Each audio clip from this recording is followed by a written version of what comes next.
Hello and welcome to a special edition of Community Connections titled Local Legends, where we are honoring and want to learn from extraordinary people who have transformed systems and connected thousands of people to life-sustaining resources over the course of their careers. So today I have with me Sister Mary Scullion. Sister Mary, thank you so much for being here.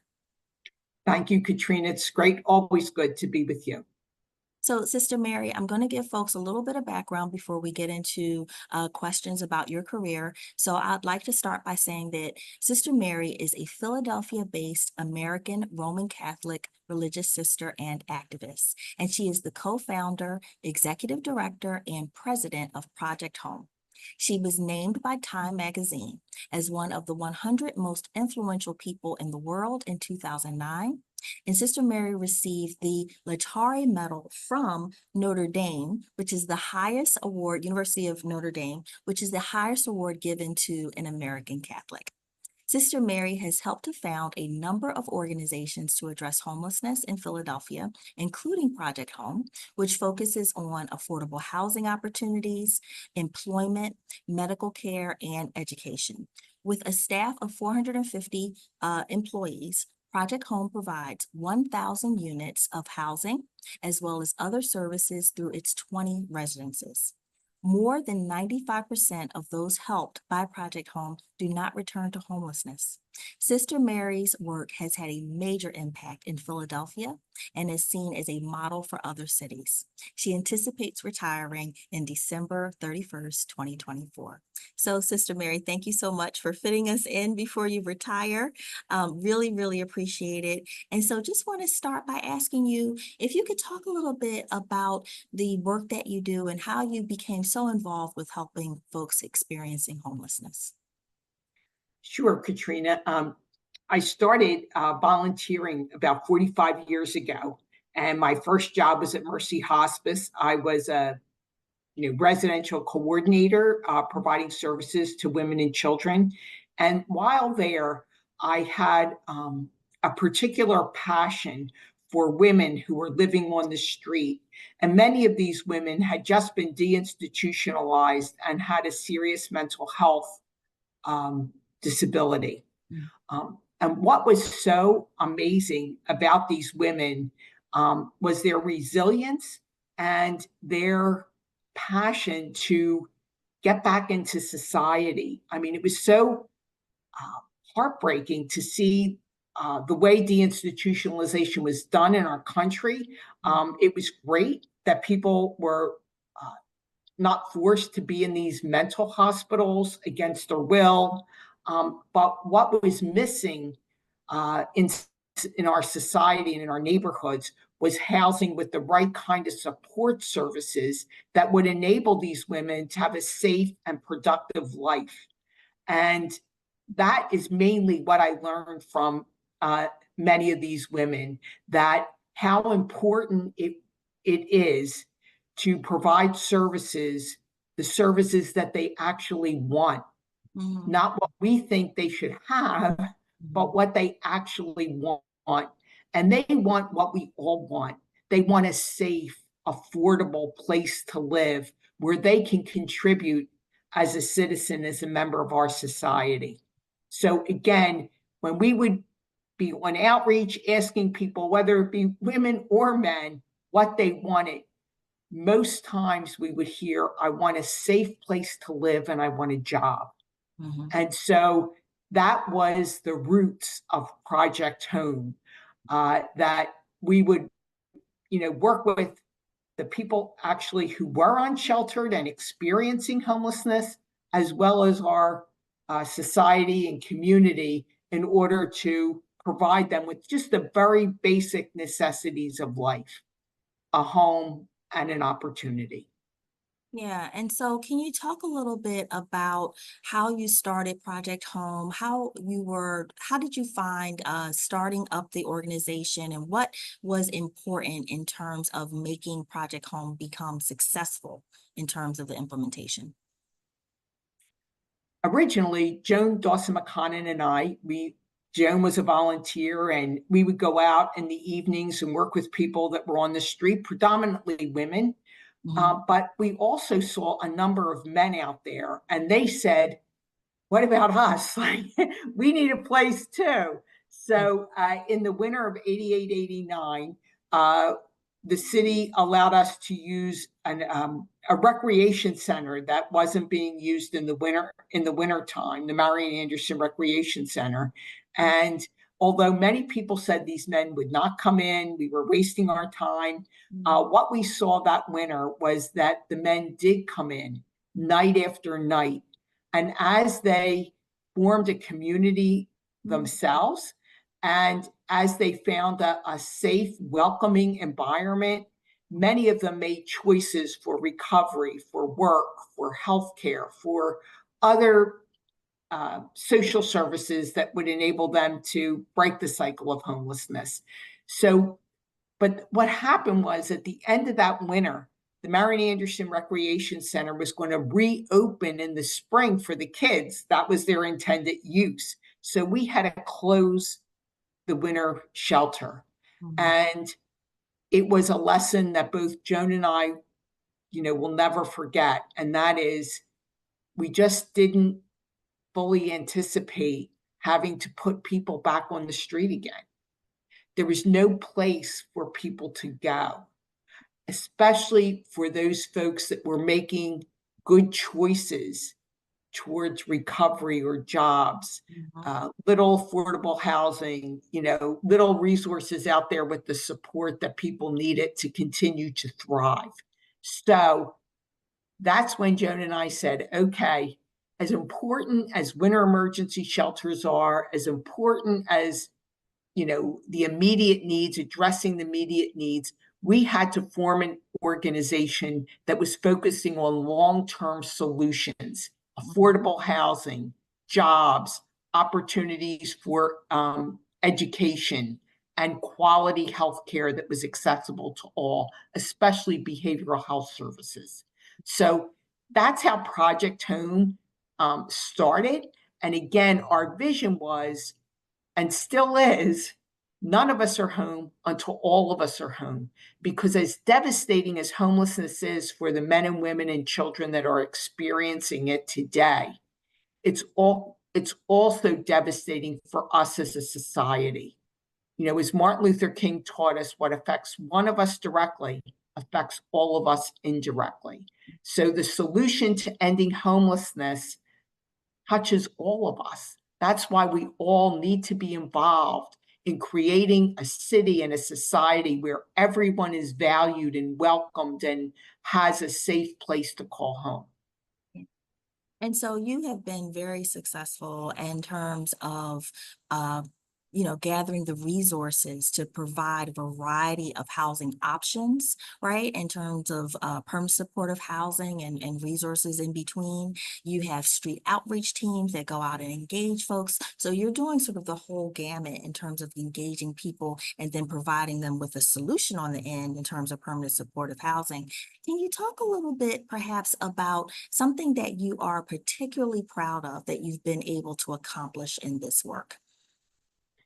I think the thing I'm most proud of, Katrina, is not so much anything that I've been able to do, but actually what I've learned. And that was from the vision of Dr. Martin Luther King, who calls us to be part of a beloved community. And that beloved community is one in which we will all learn, grow, and find that home within ourselves, our spiritual home, as well as our actual home. And the men and women that have been unsheltered have taught me so much about life, about resilience, about courage and strength. And so I think that the thing that I'm actually most proud about is being part of a beloved community where people from all walks of life come together in order to end and prevent homelessness in our city. You know, who of us, you know, goes by a person living on the street and doesn't feel hurt by that? Even the smallest child. I mean, I can't tell you the number of adults that have come to Project Home because their kids say to them, Mom or Dad, why can't we take this person home? On a cold winter night, why are we going to just leave this person on the street? It's about who we are as human beings and what it says about us as a society. So people want to help. People want to help people become the people that they're intended to be. So, and I think that we've learned from one another that pathway home. We know we can end homelessness in our city. We know we can end homelessness in our country if we have the political will and the focus and openness and compassion to realize that we need one another in order to be the vibrant city and society that we say we are striving to be that promise that America puts out there, equal opportunity for all. We know that is not the case in so many Right. lives. So how do we create that? It causes us to constantly change and do things differently and learn new ways and not be afraid to fall and get up again. Mhm, mhm, mhm. And so can you talk a little bit more about that piece in terms of your just ability to have this organization for the past 45 to 50, between 45 and 50 years? What would you say are some of the strategies and skill sets that people, social service professionals, would benefit from having to be able to do this hard work for so long and doing it so well? What are some of the things that have worked for you and your team around skills and strategies that you've used? I think one of the most important skill or strategy that we utilize is incorporating the men and women that are actually experiencing homelessness into um, our leadership team, into our board of directors, into our staff, Mhm, into every aspect of our organization, and listening uh, to them. I mean, there's so many phrases and lessons we've learned, like hurt people hurt people. mhm, So the importance of healing ourselves and each other is so vitally important. It's just not about providing a house or an apartment. It's about uh, welcoming that person into our community and engaging them and having them participate. I mean, I can't, again, when people come to Project Home and see uh, our residents working and advocating and helping other people and doing outreach and being part of the solution, it inspires them to be part of the solution. And I think that's a key, like strategy. I think also understanding that um, like I'll use an example. Like sometimes we think, oh, I got to get this done and that done, today. And you have a list and you kind of check it off and you're mhm, about your business. Um, and then I might run into someone who's living on the street and I see it as maybe an interruption.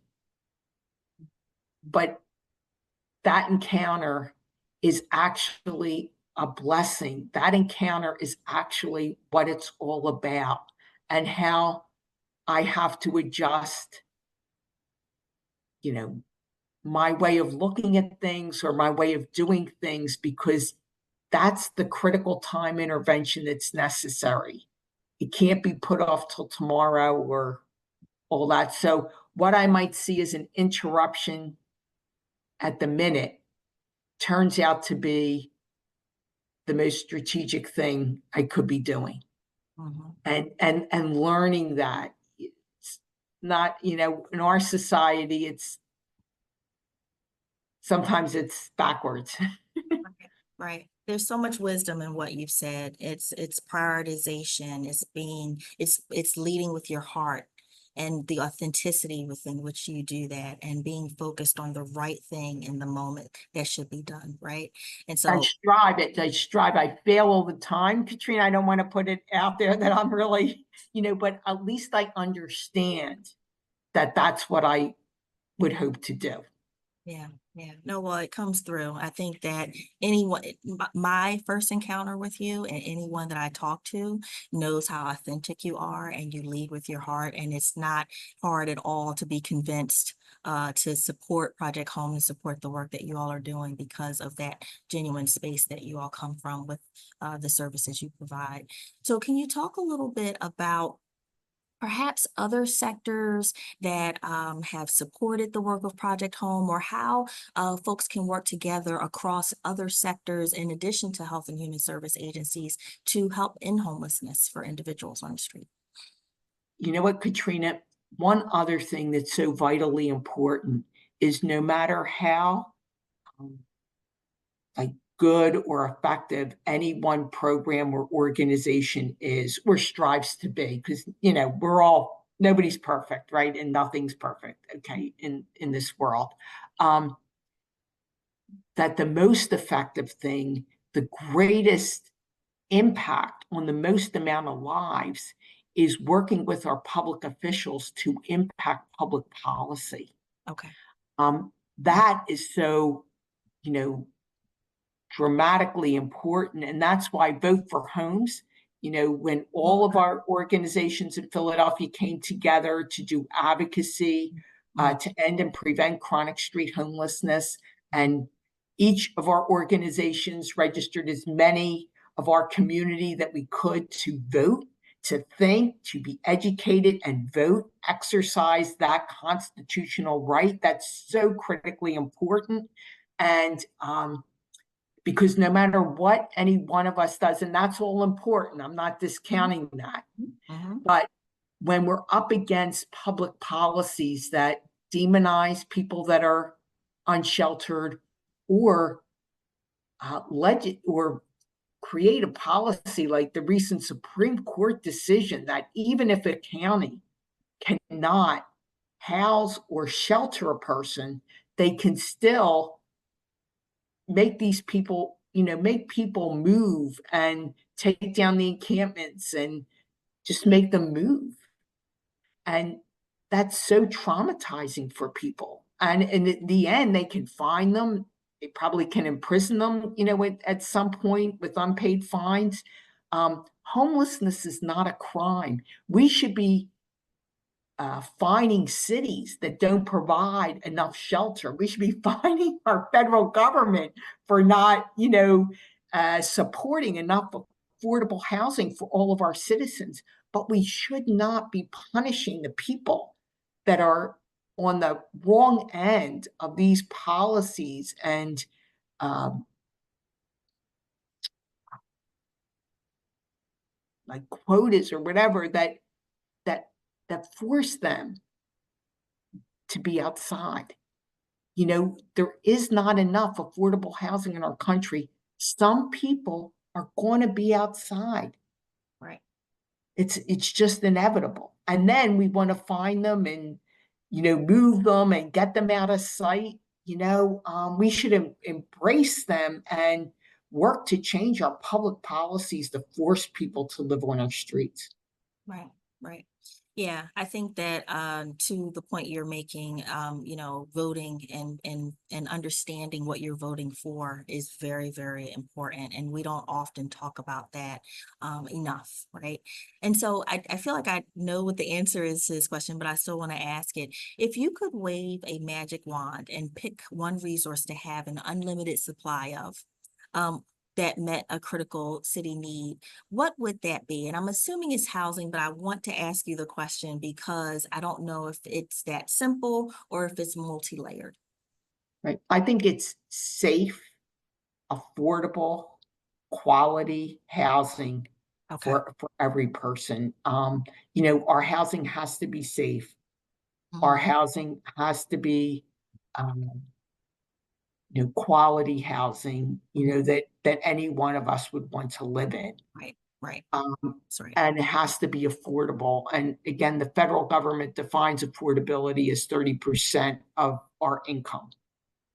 And that's not affordable oftentimes. And sometimes, right, but it's a lot more affordable than 50 and 60 and 70% of people's income, which is what many families are forced to pay.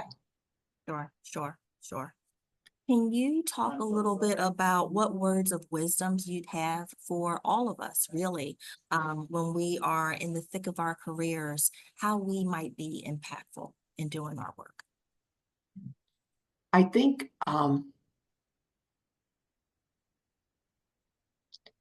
to be as connected as we can be, uh,